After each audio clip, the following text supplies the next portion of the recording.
Right ఇక అందరికీ వాతావరణ అలర్ట్. హైదరాబాద్లో పలు చోట్ల కుండపోతగా వర్షం కురుస్తోంది. మధ్యాహ్నం వరకు ఎండ మామూలుగానే ఉంది. అయితే మెట్రో నగరం తొలకరి పలకరించినట్లుగా తెలుస్తోంది.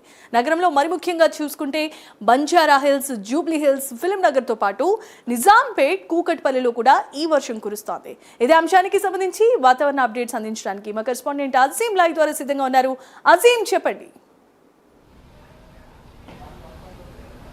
హైదరాబాద్లో వాతావరణం ఒక్కసారిగా ఏదైతే మార్పు చెందింది, అయితే ఉదయం నుంచి కూడా తీవ్రమైనటువంటి ఎండ కొట్టింది. సుమారు 4 గంటల వరకు కూడా ఏదైతే ఎండ తీవ్రత అలాగే ఉండింది. కానీ ఒక్కసారిగా హైదరాబాద్లో మార్పులు వచ్చేసాయి. సో ఒకసారి వర్షం చినుకులు మొదలైపోయాయి. సో హైదరాబాద్లో పలు చోట్ల తీవ్రమైనటువంటి వర్షపాతం నమోదవుతున్నటువంటి మనకు తెలుస్తుంది. Kukatpally, Jubilee hills, Banjara hills, LB Nagar, Uppal, అలాగే ఏదైతే సెక్రటేరియట్, గాంధీ భవన్, నాంపల్లి, లక్డికపుల్ ప్రాంతాల్లో కూడా ఏదైతే భారీగా వర్షం కురుస్తున్నటువంటి నేపథ్యంలో పలు చోట్ల ఇప్పటికే ట్రాఫిక్ జామ్ కూడా అయింది. అయితే ఈ అకాల వర్షాలు వస్తాయి. సో దీనికి సంబంధించి ముందస్తుగానే అధికారులు అలర్ట్గా ఉండాలి. ఖచ్చితంగా ట్రాఫిక్ ఇబ్బంది లేకుండా చూడాలి. ఎక్కడ కూడా వాటర్ స్టోరేజ్ కాకుండా కూడా చూసుకునేటువంటి బాధ్యత కూడా అధికారులు తీసుకోవాలి. సో అన్ని డిపార్ట్మెంట్కి సంబంధించినటువంటి అధికారులు ఏదైతే అలర్ట్గా ఉండి దీనికి సంబంధించినటువంటి ఎలాంటి ఇబ్బందులు నగరంలో కలగకుండా చూసుకోవాలని చెప్పి కూడా ఏదైతే అధికారులకు ఇప్పటికే ఏదైతే ప్రభుత్వం ఆదేశాలు కూడా జారీ చేసింది. సో ఈ నేపథ్యంలో అధికారులు కూడా అలర్ట్ అయిపోయారు. ఇప్పటికే నగరంలో కురుస్తున్న వర్షాల ప్లేస్లో ఎక్కడ కూడా ట్రాఫిక్ ఇబ్బంది కావచ్చు, వర్షాలకు సంబంధించినటువంటి ఇబ్బంది ఏదైతే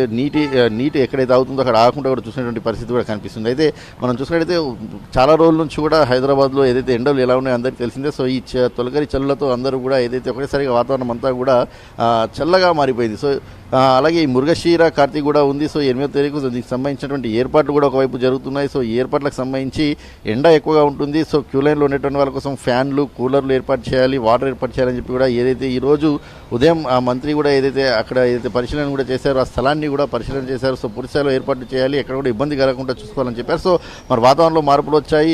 సో మార్పు వచ్చిన నేపథ్యంలో 2-3 రోజులు వర్షపాతం ఉంటుంది అని చెప్పి కూడా ఏదైతే వాతావరణం నుంచి కూడా ఏదైతే ఇప్పటికే ఏదైతే హెచ్చరికలు జారీ చేశారు. సో ఈ నేపథ్యంలో నగరవాసులు అందరూ కూడా అలర్ట్గా ఉండాలి. సో ఏ సమయంలో అయినా సరే వర్షాలు కురవచ్చు అని కూడా చెప్తున్నారు. సో ఇప్పటికే మనం చూసుకుంటే జూబ్లీ హిల్స్, బంజారా హిల్స్, కూకట్పల్లిలో కూడా ఏదైతే నిజాంపేట్, రోల్ సిటీ, అలా ఉప్పల్, నాగోలు ఇలాంటి చోట్ల కూడా వర్షం కూడా కురుస్తున్నట్టు కూడా తెలుస్తుంది. సో పలు చోట్ల వర్షం కూడా వల్ల ఇప్పటికైతే వాతావరణం అంతా కూడా ఒకేసారి చల్లగా అయిపోయింది. హైదరాబాద్ మొత్తం కూడా ఏదైతే ఈ సమయం వరకు కూడా ఎండ తీవ్రత అలాగే కనిపించేది నిన్నటి వరకు కూడా. సో ఈ రోజు 4 గంటల వరకు కూడా అదే ప్రభావం ఏదైతే ఎండ ప్రభావం అలాగే కనిపించింది. కానీ ఒక్కసారిగా సిటీలో అయితే వాతావరణం మార్పులు వచ్చాయి. సో ట్రాఫిక్ అంతరాయం లేకుండా ఇప్పటికే ట్రాఫిక్ పోలీసులు అందరూ కూడా ఏదైతే అలర్ట్గా ఉన్నారు. సో దానికి సంబంధించినటువంటి ఏదైతే పర్యవేక్షిస్తున్నారు. సో అధికారులు అందరూ కూడా అలర్ట్గా ఉండి ఎక్కడ కూడా వాటర్ ఆగకుండా దానికి సంబంధించినటువంటి ఏర్పాట్లు చేస్తున్నారు. సో ఎక్కడ ప్రజలకు ఇబ్బంది కలగకుండా పూర్తి స్థాయిలో అయితే పర్యవేక్షిస్తున్నట్టయితే పరిస్థితి అయితే మనకు కనిపిస్తుంది. కానీ హైదరాబాద్ వాసులు అయితే కొంత సంతోషం వ్యక్తం చేస్తున్నారు. ఎండ వేడికి ఇన్ని రోజుల నుంచి కూడా ఏదైతే తీవ్రమైనటువంటి